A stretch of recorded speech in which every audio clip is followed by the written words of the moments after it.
outdoors and how the outside affected that transition too. So where you decide where you'd like to start. Tell us a little bit about where you were and how you ended up here. Alrighty. So it's an interesting journey, because not only was it a journey from the corporate world to self-employment, it was the journey from not knowing who I was or what I wanted to making my mark on the world and living my purpose. And it was also a journey from victim to hero. So it was very multifaceted, that journey. And it took about 9 years. It's just kind of funny. So I had felt gapingly unfulfilled, and I just didn't know what had to give. I didn't know if it was the work I was doing in the corporate world, my job, my career, or if it was my marriage, which was not very easy, or if it was me. I just knew there was something wrong, and I was unhappy. But on paper, my life looked beautiful. You know, I had a handsome husband, 3 kids, a house at the lake, and a 6-figure-a-year job with a fancy office. Like, I had it all. But it didn't feel like I had anything, because what I didn't know then is that I didn't even know myself, who I was or what I wanted. And I remember I was in a bookstore shopping for Christmas gifts, and there was a book that jumped out at me, and it was called Finding Your Own North Star, Claiming the Life You're Meant to Live. And I had this visceral response to that title. I was like, oh, I want that. And it's by Dr. Martha Beck. And I just was like, I'm buying this book. Judge a book by its cover. Yes, I am doing that, and I'm taking this book home.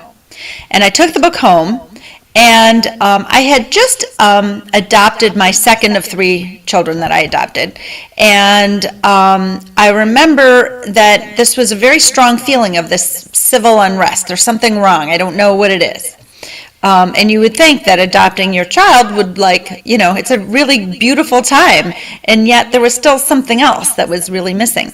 So I start, reading this book, and I read the foreword. I'm like, oh, this is going to be a fantastic book. And I read chapter 1. I'm like, oh, I love this book already. I get into chapter 2, and it starts asking me to fill in the blank, and I don't know the answers, although all the answers are supposed to be inside me. But I didn't know any of the answers. And immediately I shut down. I was like, oh my God, I don't want to go out on some long, drawn-out, difficult journey, right, to just tell me the answer and I will do it. I am a doer. Right? Like, just give me the answer. I want it quick. I don't want to go the long way ever. And you can't find the answers in the back of the book.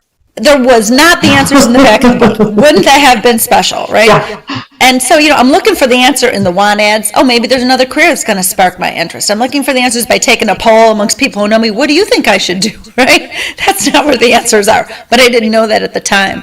So mid-chapter 2, I put the book down on the nightstand, didn't pick it up again. Eventually, I was cleaning and it made its way into a drawer and then the bottom of the cedar chest.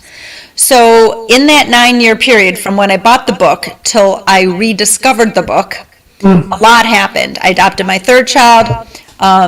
My husband was an alcoholic, and life got really hard with that. And then he suddenly passed away in his sleep without warning, and leaving me with kids 3, 5, and 7 to raise on my own. So I became a single mom, sudden widow.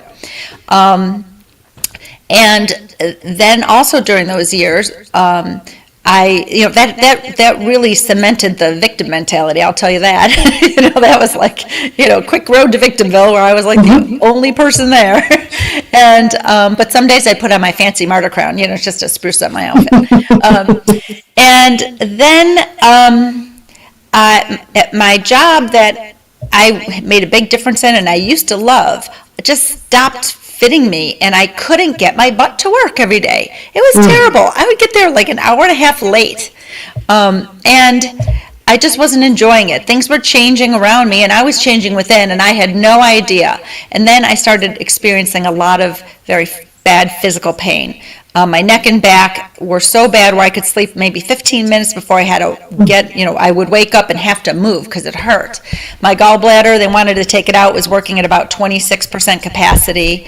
And I had gained about 22 pounds for who knows what reason. Of course, now I know it was total stress and being in the wrong life.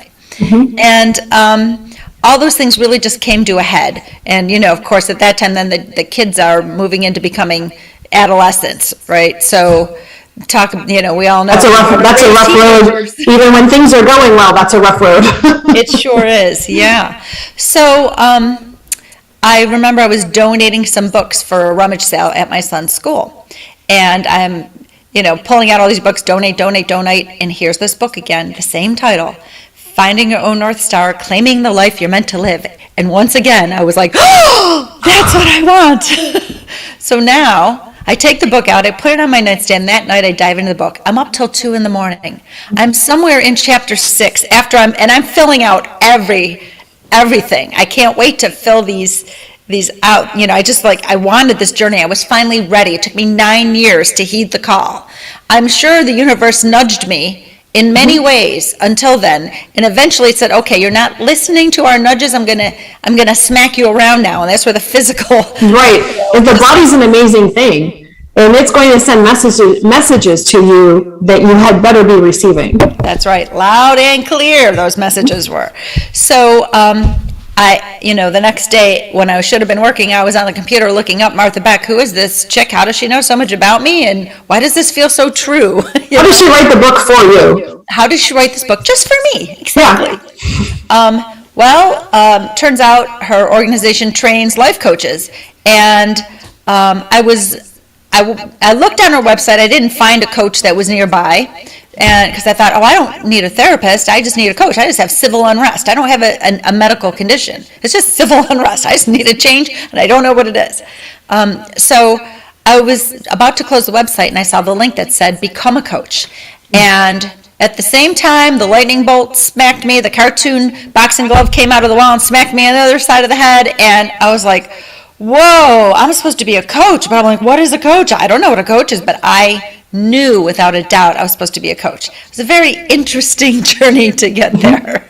Well, do you think that you were even, if you had realized that 9 years before, it probably wouldn't have been the right time to hear the message, right? I believe you're right.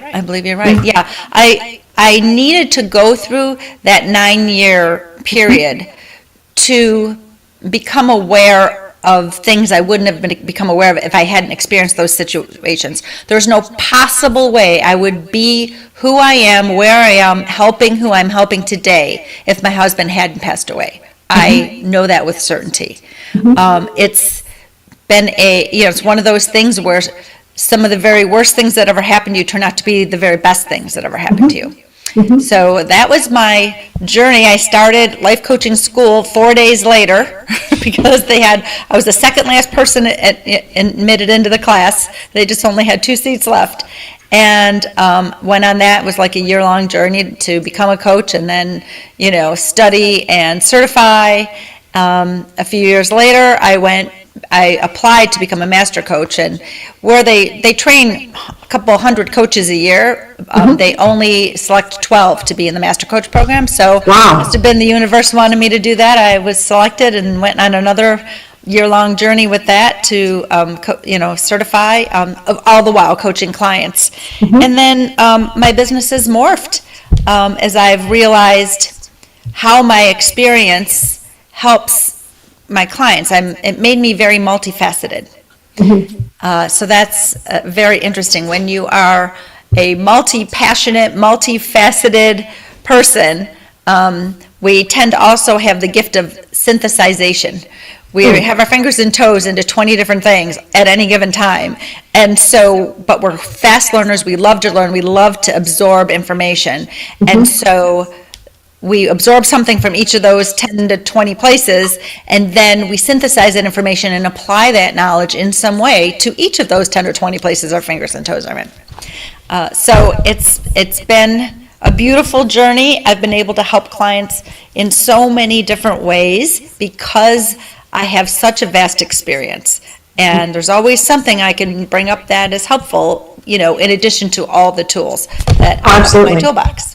Yeah, and your personal experiences will affect whatever career or whatever job you have, and it can't be discounted. But unfortunately, I think that it's traditional, or it seems normal to discount your personal events when you're in a corporate position, because that's personal, and then this is business, and never the twain should meet.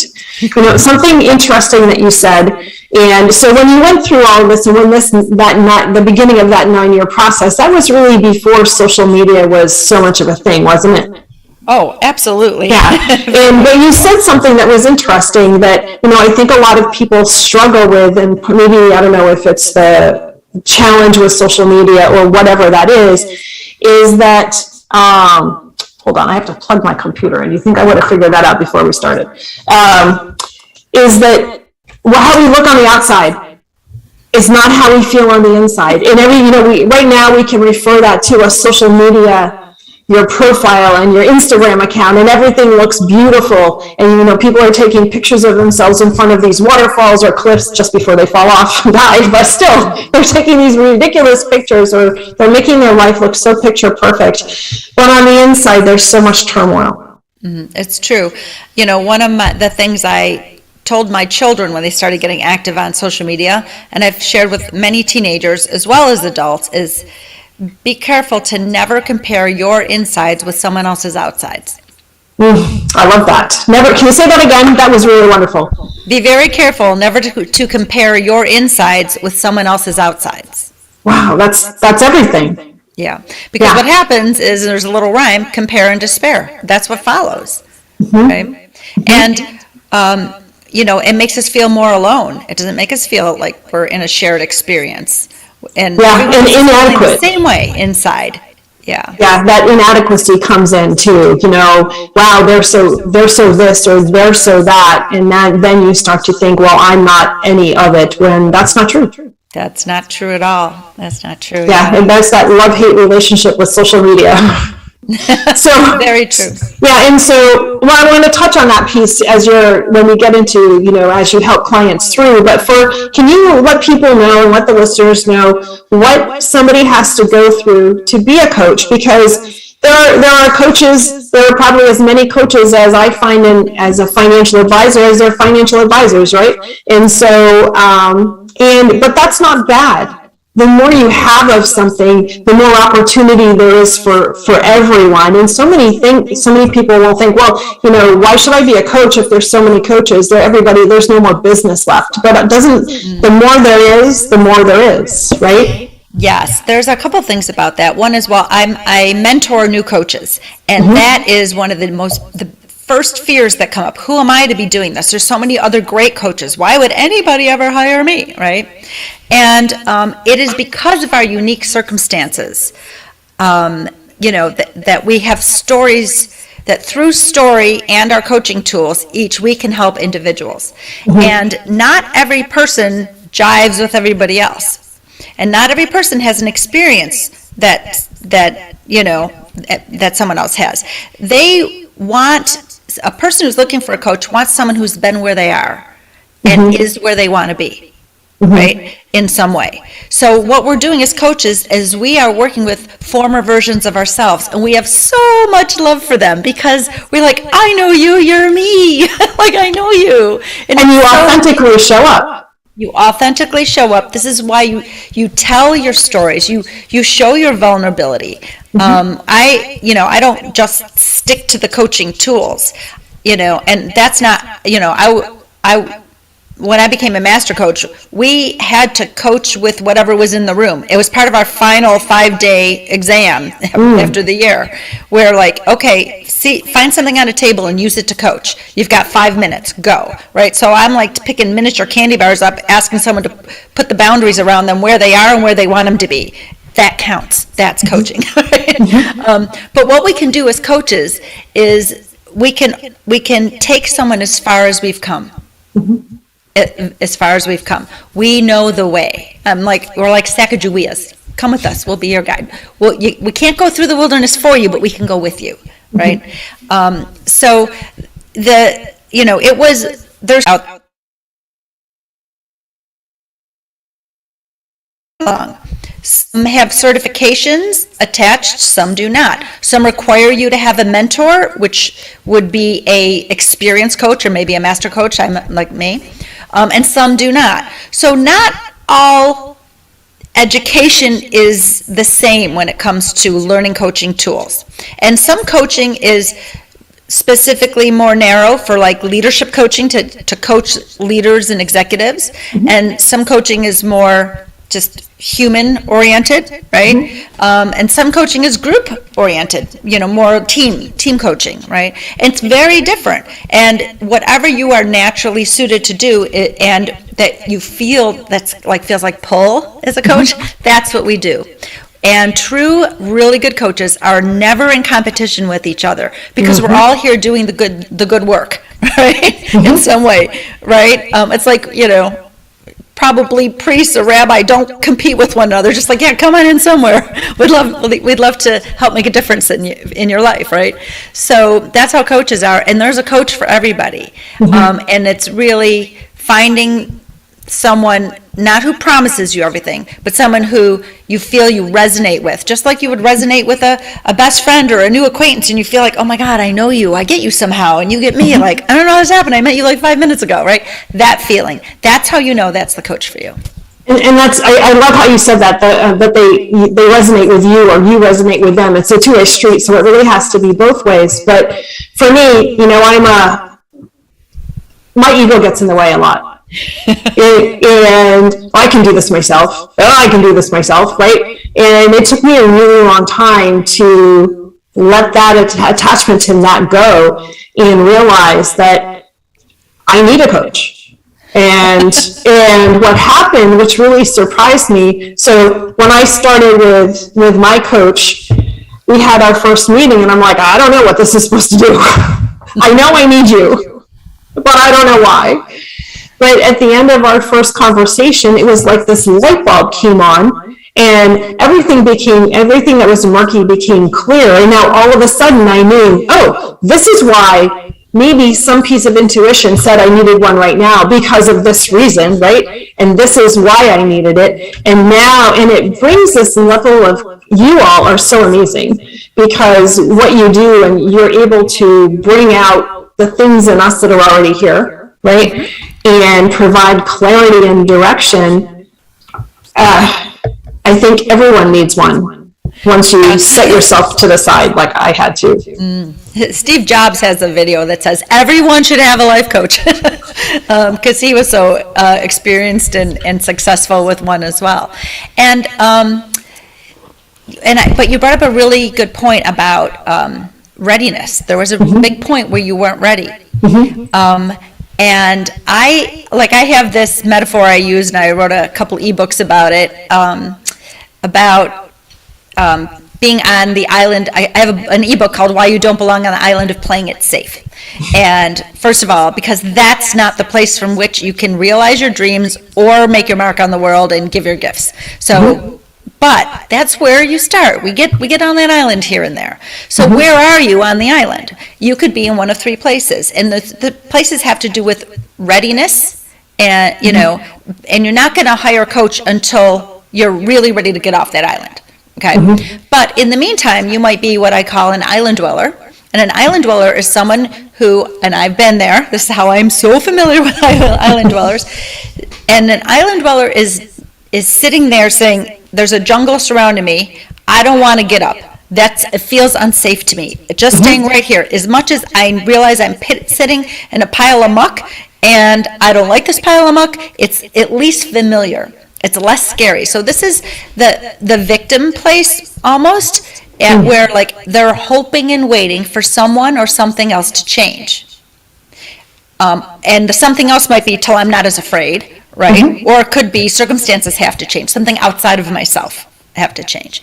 And I was there a very long time. It's the most powerless place there is because you have no understanding of your own power when you are in this place. Sometimes people know they're in the place, but they say, it's not time for me. I get that I'm settling. Okay, I understand. I know there's something better for me. I know I'm supposed to be doing something and helping myself. But all I can do right now is just sit here in this pile of muck. And when I'm ready, I'll get up. So some people are at that place, but either way, they're island dwellers. They're going to stay in this island for now. Then there's the dock seekers, and they're like, okay, they're the ones who said, wait a minute, I think this pile of muck that I'm sitting in is my own. And I don't want to be hoping and waiting anymore. I want to do something. I want to help myself. So they are in an empowered place, right? I'm going to help myself. So they want to get up and look around the island. Is there a way off? I'm looking for the dock. I am a dock seeker. And the dock seekers are the ones that want to help themselves. They're the ones listening to podcasts. They're the ones watching videos. They're the ones picking up books, making small investments, maybe a $49 course, right? Something like that. Because they say, I'm smart and I want to help myself because I don't want to be that dock seeker, the island dweller anymore. I'm helping myself. And so it's a very important rite of passage to be helping yourself first before you ask for help from someone else. So they want to get as far as they want to get on their own. They're smart, they're capable, right? So I spent a lot of years as a dock seeker as well. And then what happens, but the switch that flips between island dweller and dock seeker, it's an internal switch. You know, when I do my marketing, there's no email I can send to flip that switch for somebody. There's no nurturing sequence that's going to do that job. It's an internal switch. When you're ready, you'll feel it. That's how you know, and you've moved to the next stage. Then the dock seekers that have an internal switch that may flip as well. I can't nurture that either, right? However, when it flips, they become an adventurer. And it flips because either they say, I've done all I can, I've done a lot, I've come a long way, and I'm ready for something more, so I'm ready to learn from an expert and work with an expert. Or they say, I haven't learned all I can, but I'm suddenly impatient, and I don't want to wait any longer. I want it now. In which case, the same switch flips, and they become an adventurer. An adventurer says, you know what, bring it on. I'm not saying it's going to be easy, but I feel this responsibility to leave a good legacy for my children, to show them when you want to change, you grab it. I feel this responsibility to give my gifts to the world. I don't know what they are, but I'm ready to know. I want to know my purpose. I want to discover what I'm passionate about. I want to find how that is my purpose, and then I want to be able to package that in a way that can make a mark on the world. And I also, at the same time, because kind of people are my kind of people, are like, and I also want to live a balanced, rewarding life. So I have big things to do, but I don't want to be out of balance while I'm doing these big things. I don't want to be overwhelmed. I don't want to be stressed out, right? So they say that I don't know how to do on my own. Like, I'm smart, I'm capable, but I can't go big and be balanced. Like that seems counterintuitive. I would like to work with an expert, and that's when they'll seek out a coach. So those are like the stages that we go through. And I think a lot of people can resonate with that. I can see myself in all of those stages, and even just sitting on the dock going, okay, at what point am I going to go, what I'm doing is okay, but it's not catapulting me to where I need to be. It's not efficient. Right. There's almost a lack of balance on the dock. Yeah, right? I think you're right. That's in that lack of balance, whether the dock is tippy or just that lack of balance, you need something to be able to put everything back into the correct perspective, because you think it's in the right perspective, but you don't really know until you talk it out with somebody or have somebody that's unattached listen to what you say and also listen to what you're not saying. Very true. Right? Very true, yeah. So what's your best niche, or how do you help clients the most, in what areas? Okay, so the who and the how are really unique and different. So the who, I'll give you a mouthful and I'll explain it in pieces. Multi-passionate conscious expanders. Okay. That is a mouthful. Isn't it? Okay, so say it again. Multi-passionate conscious expanders. Okay. So multi-passionate people. Barbara Scheer calls us scanners. If it resonates with you, pick up her book, Refuse to Choose. Okay. A scanner or multi-passionate person is someone who is hardwired to jump from thing to thing. We do not have adult ADD. No, we have a wide, diverse set of interests and passions. Everything seems fun. We don't do it all because we have to do it all. We do it all because we want to do it all. It's all exciting. And we jump from one thing to the next to the next. I actually earlier gave a time management for multi-passionate conscious expanders, webinar. And I said, the reason you are this is probably your 25th time management webinar or course, isn't it? And they all said yes. I said, if what they were teaching you was working, you wouldn't be here. So you must be a multi-passionate conscious expander. So the multi-passionate people are and people.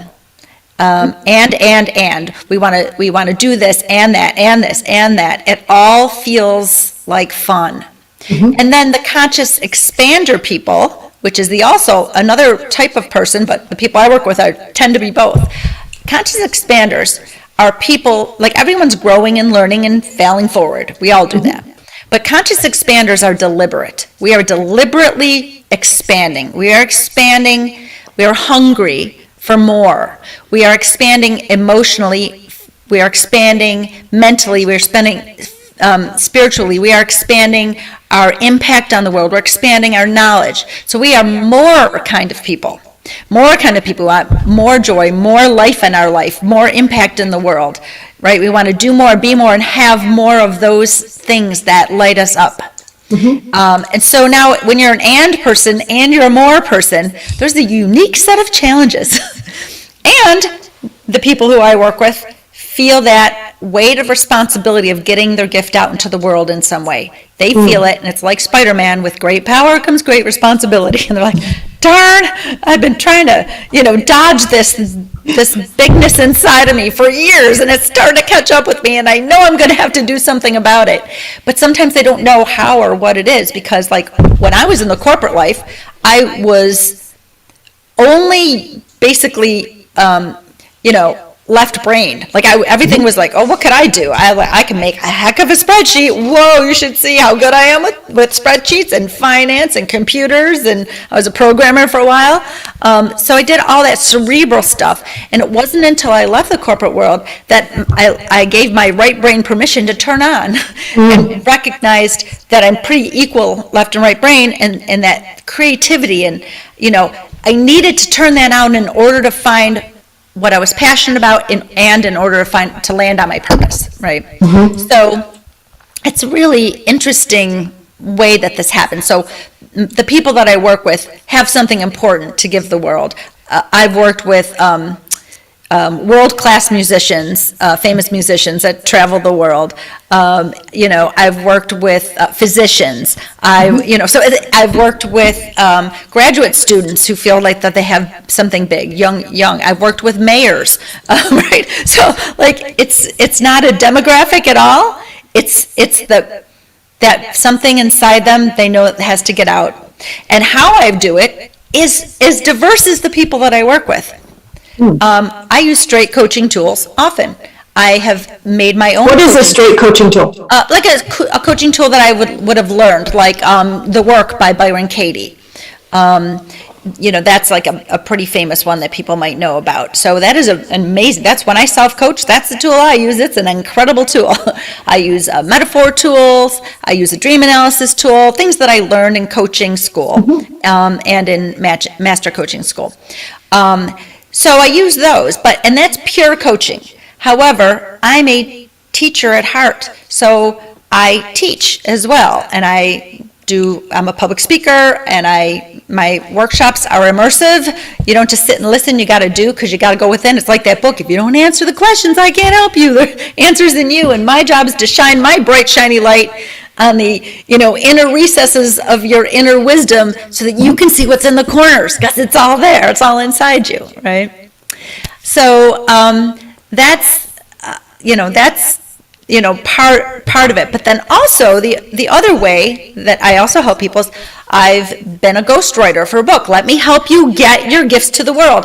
You don't know how to write, or you're not good at writing, I'll pull it out, I'll write. You talk, I'll write, So I've done things like that. I have tricked people into starting their business plan, because I had a client who had a benefactor. You tricked them? Yes, who had a benefactor who said, I'm going to give you this much money to do this artistic project you want to do, but I need to see your business plan and how I'm going to get my money back. So he sat on this for like a year, because he was like, I don't know how to do a business plan. I'm an artist. How do I know how to do a business plan? I'll hire someone to do it. And I said, nobody can do it for you, and he didn't like that answer.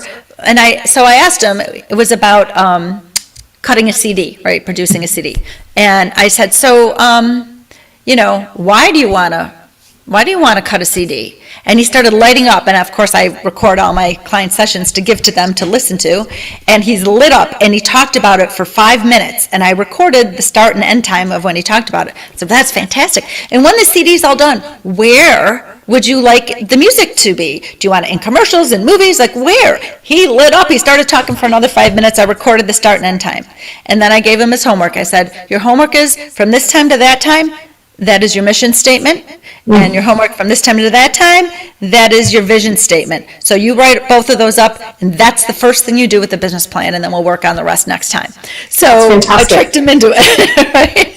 Yeah, because if you had said, okay, we're going to talk about a business plan, and you asked those same questions, the answers would not have been so emotional. Exactly. Wow, exactly. That's really great. Yeah, and so, how do I help my clients? How don't I? I actually did a software implementation for a not-for-profit that I'm on the board for, and that's how I help them give their gifts to the world, because I was a programmer and an analyst, and I know how to do that. So you can be a client too, right? So, it's so interesting. How do I help my clients get their gift out into the world and make their impact in whatever way is needed? And because I'm the multi-passionate conscious expander, I know how to do a lot of diverse, seemingly unrelated things.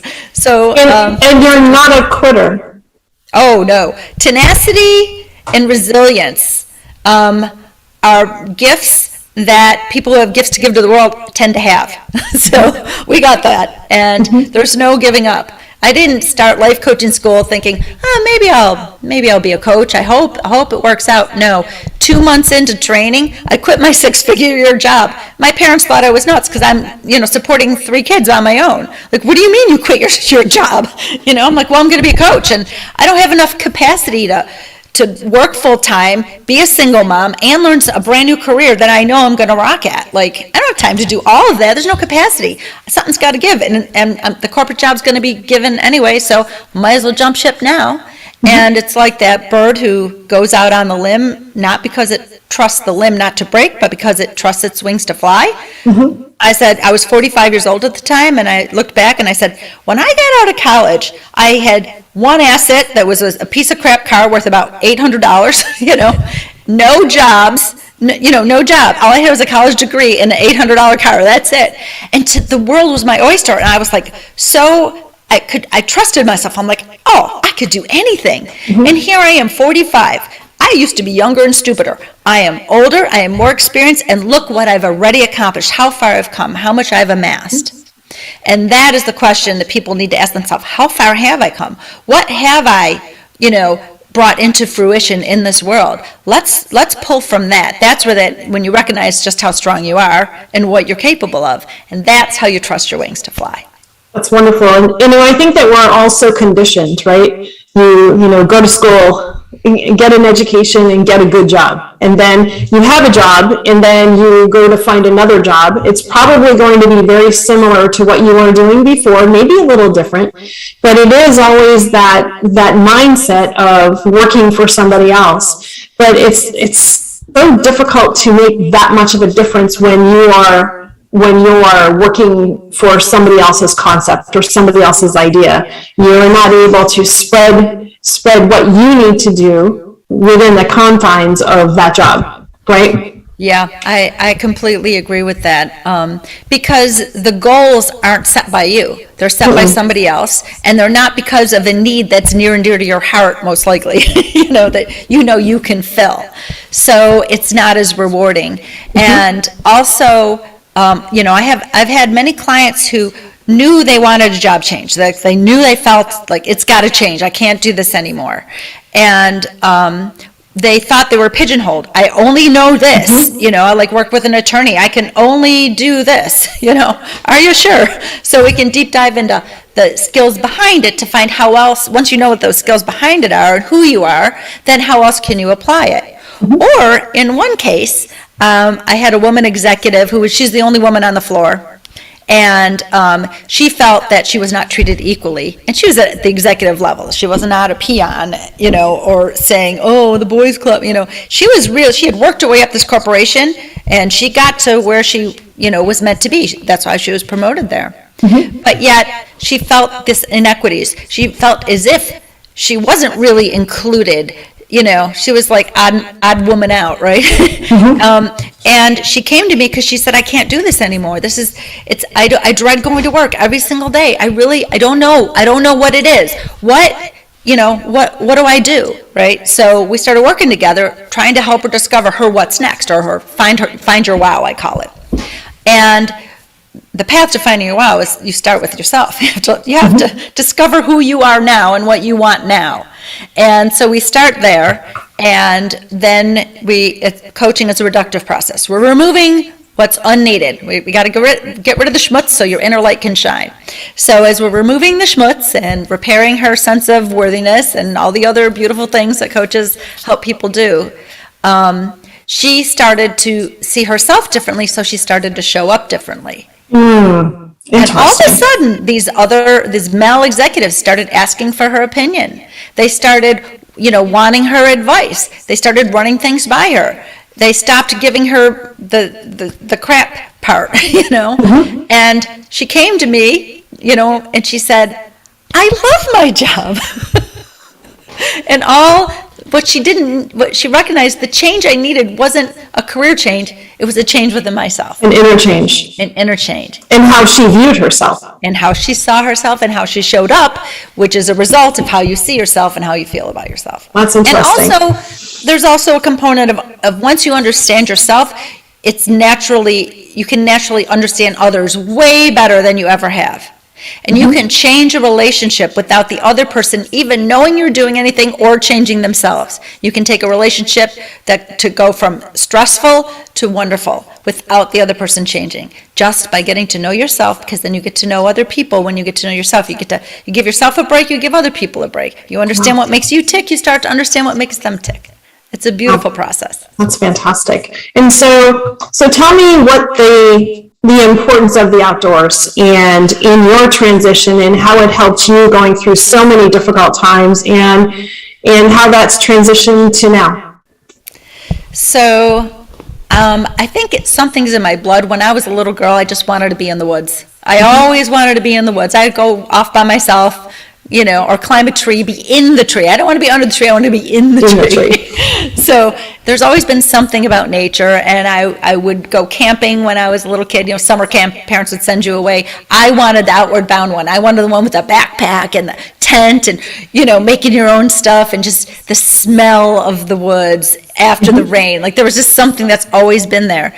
But when I moved, past college and, through college and into my adulthood life, I really lost touch with nature because I was going to the city. I was driving to the, walking on the concrete, coming back home, you make dinner, and, maybe once in a while take the kids to the park, but it wasn't so, I didn't have the time, I didn't have the capacity, I didn't have the energy to do anything more.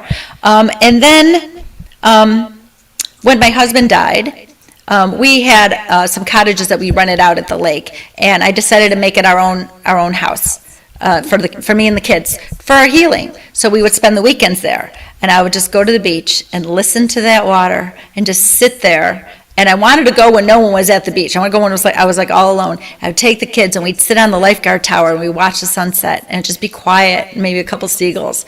And I would just sit there, and it was really amazing for my healing when my husband passed away. And then when I got the courage up to quit my job, I realized that I had been on go, probably since kindergarten, right? When does it stop? Did it stop in between there? No, here I was 45 years old, and I was like, I think it might need to stop. And I'm in school, but it's not full day long school for becoming a coach. It's a couple days a week for about an hour and a half, and then some homework and studying. So I spent a lot of days just sitting, on the porch with my toes in the grass.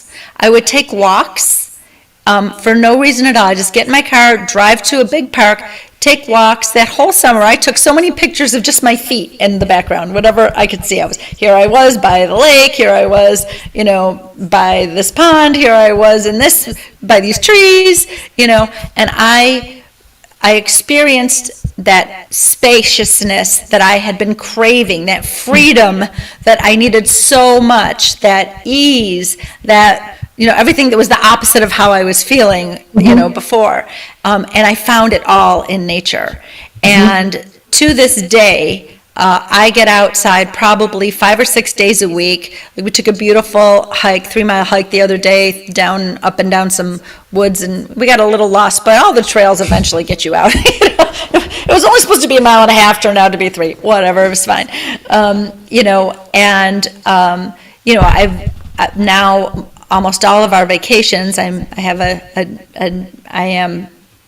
been with John for almost 13 years, so yeah, we're together, and we love nature. He's a nature photographer, and we just get out all the time. The vistas, we've been to Utah, New Mexico. We just get out, get around, take photos, and just and take walks every single day. We're always out there, and it is part of the balance, and it gives me that smell. Still brings me. I'm I still love this. I'm still a nature baby.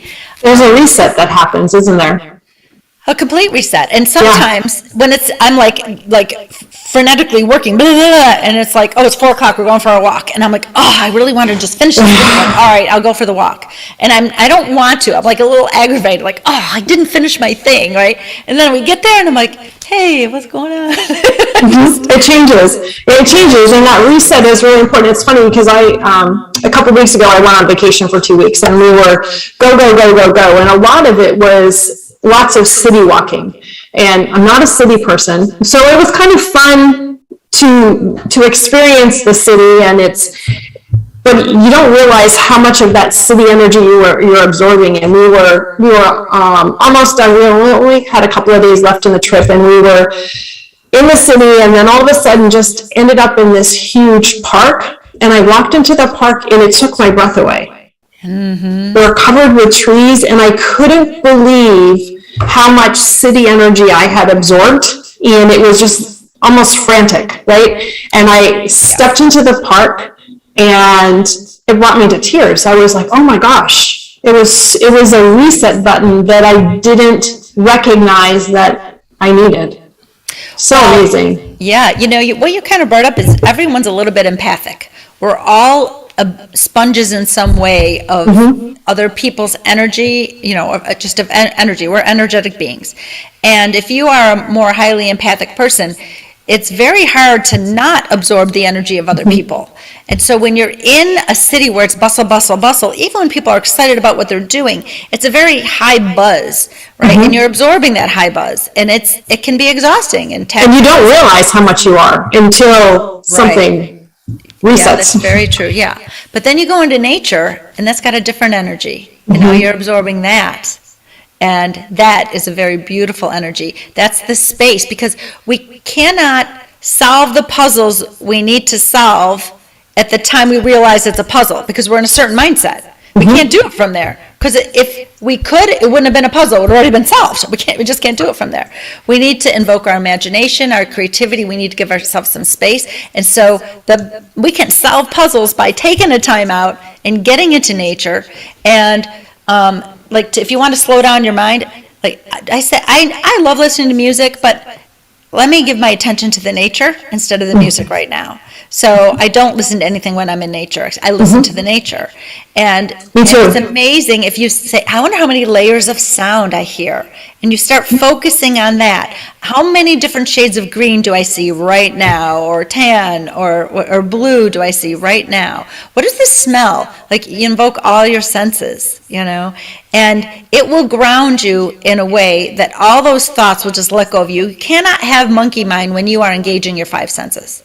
There's no monkey mind. There's no room for monkey mind. There's no room, yeah. When I hike, I don't listen to podcasts. I don't listen to music. Just like you said, it is how many birds, how many birds are singing, and what's going on. And to be honest, a few weeks ago, I wouldn't have heard the mountain lion screech at me if I had something in my ears. Oh, mine, holy cow. That was a fun experience. So, but that's a whole other story. So when you're meeting with clients, it's virtual and in person, or mostly virtual? Mostly virtual, because I work with people all over the world. I was going to ask you that. I figured so. Yeah. I had an office. I've had 3 or 4 different office spaces before COVID. And so, I'd have my local clients I'd always see in person. And I still can. I have a home office that's big. It's got a couch and a piano in it. So my home office is pretty big. I can still see my clients, in person, but I work with people all over the world. So yeah, Zoom's been the thing even pre-COVID, and I should have bought stock. I knew it. And Not the first time I heard that. Yeah, I'd been using it for a couple years before, so I already knew it was amazing. So how do people find you? Oh, well, that's pretty easy. My website is lindabucher.com, so LINDABUCHER.com, and I have a contact us form, page on that website. So if someone wants to send me a little note and they want to talk with me for half an hour, we can set up a chat. That's no problem. So that's probably the easiest way to get a hold of me. Perfect. And we'll make sure we put all of your contact information, your social media information in the show notes as well. And but I want to really thank you so much for being here today and sharing your story and sharing your passion for what you do. It's been really impactful. Thank you for the opportunity to let me tell my story and tell a little bit about what I do and who I do it for. And I hope in some small way I've, invoked a change in someone today for the positive, inspired or something. So thank you. Get somebody on the dock or make them decide to get off the dock. Maybe they can feel they're ready. Yeah. So thank you so much today, Linda. I appreciate your time. You're welcome. Thank you. You're welcome. And so now we transition to Lynn and her Rising Up segment. So Lynn, what wonderful words do you have to share with us today? Well, Jean, what a great episode of Discover Rising Tides today. I've been sitting here listening and enjoyed so much everything Linda said. I just absolutely feel like I've just had this huge, wonderful gift given to me listening to you guys today. So thank you for my being here and getting this opportunity. I want to talk today about color. Linda just mentioned a couple of minutes ago about going into nature with your senses open. And I've been thinking a lot about color. I live in Kentucky, and this time of year there is a predominant color. It's everywhere, but color's everywhere anyway, right? And it's easy to take color for granted, I think, because it's everywhere. And so there's no doubt, too, that color has a profound effect on us, right? We could read studies about that, but none of us need to. We've probably all had that experience of feeling low energy on a gray day. I almost said a gloomy day, right? Because that's how we talk about a gray day. But no matter where we live or where we visit, there are colors in the natural environment. And so this past week, we had a lot of rain in Kentucky, and I opened my window and was just stunned by the green. All of a sudden, it was so green outside. And green is one of those colors, it represents vibrant life. And the word that came to mind when I opened my window that day was lush. It was just abundant and lush. And green is a representation of growth and healthy growth, right? And it just made me feel so motivated. I felt so invigorated. And I remembered, I have a cousin who lives in New Mexico, and she came one year in July to visit me in Kentucky. Well, July is a particularly green time, and she was like, how is it so green? Right? And it just really affected her, and she really noticed it coming from the colors of the desert. So we all know what that means, the colors of the desert, the colors of the beach, the colors of the mountains. And then there are different mountains. My home mountains are the Blue Ridge, and they look different than the colors of the Rockies and all of that. And so I invite you this week to just notice the colors of nature around you. Just ask yourself, what do they mean to you? Just like what the green brought up for me, I felt invigorated. I felt motivated. What is color saying to you this week? And then, when is it inspiring the good stuff, right? When is it inspiring you to feel gratitude and happiness and growth? And so I just invite our listeners to ask yourself the question, how is color speaking to you this week? I hope that helps with rising up. I hope that it's part of how the outside makes the inside better. Thank you so much, Jean, for having me. I love being a part of our podcast here. Wonderful today. I love it. And everything green, it's funny, I can't even make a sentence now because all I can think about is green. And here in California, things are starting to turn to the dry side, and the green is disappearing. And I realize how important it is in the spring here, and it just means new life. And I agree. So thank you. Thank you, as always. Thank you for sharing. And thank you to everyone for listening today. As usual, you can find this show as well as all of our previous shows on Discover Rising Tides website, as well as the Discover Rising Tides YouTube station.